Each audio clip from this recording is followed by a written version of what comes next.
What's up everyone, welcome back to our channel. In today's video you are going to see how to fix we disabled your account on Facebook before 180 days.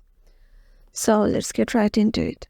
Sometimes our Facebook might get disabled for some sort of glitch, or there might be some reason for which Facebook may have disabled your account for some explicit or implicit comment, or anything can happen.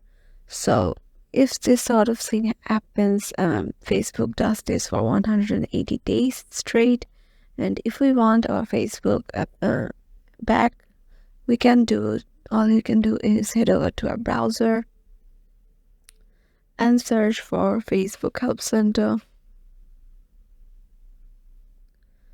Then you will see this website and head over to the Help Center. Once you're there, search for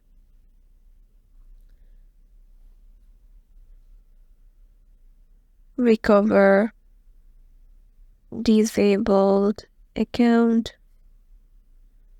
and once you search for it, there will be several options. Like in here are several options. You just need to head over to the one you can relate to, and there will be the solution for it. Hope this video will help you out, and we will see you in the next one.